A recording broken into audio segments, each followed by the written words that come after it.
Plum. Today in this video, I want to talk to you about the 3 most important things that you need to do during the last days of work.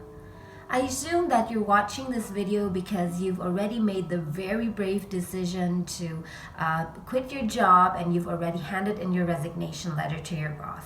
But if this is not the case, and if you are still in doubt of whether or not you should leave your job right now, then I would recommend you to first check out my other video on whether or not you're ready to quit your job. But let's say that you've already made up your mind and now you have 2 weeks or a month left at your old job and you're asking yourself, what should I be doing during this time? Some people might be tempted to just relax and slow down and just let the time run out. But I would say do the contrary. Once you've made this very difficult decision of quitting your job, then there should be this feeling of ease, and usually there is even this extra amount of energy that you can actually use to your advantage. So here are the 3 most important things that you should do during the remaining time at your job. Number 1, network. This might sound counterintuitive, but this is the exact right time to network.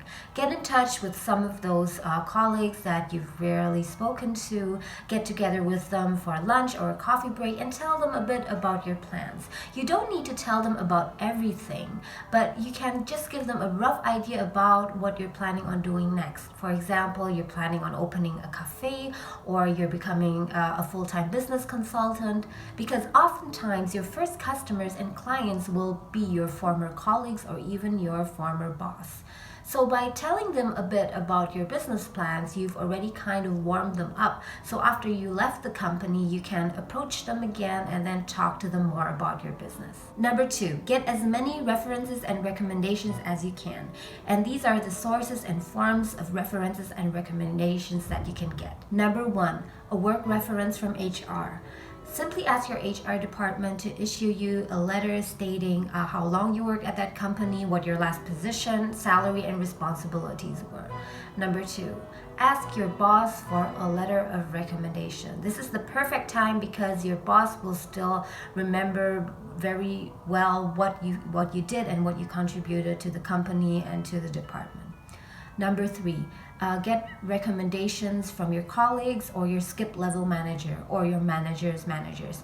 These could be written recommendations as well as simply LinkedIn recommendations. Or you can just ask them for a favor in case that in future you need a reference, whether or not they would be willing to be your reference. You might not be thinking of this now, but believe me, these will come in very handy at a later point in time. So rather than asking these people later, months or years when they don't even really remember what you did anymore, it is much easier and much more efficient to ask them right now while their memory is still fresh. Number 3, end your work on a high note.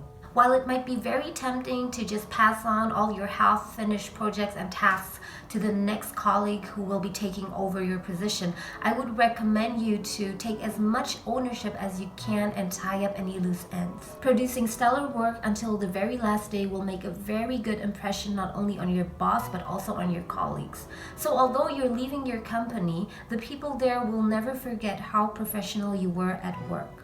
So in other words, you only have one reputation and you never know with whom you'll cross paths again in the future. So you better not burn any bridges. I hope this video was useful to you.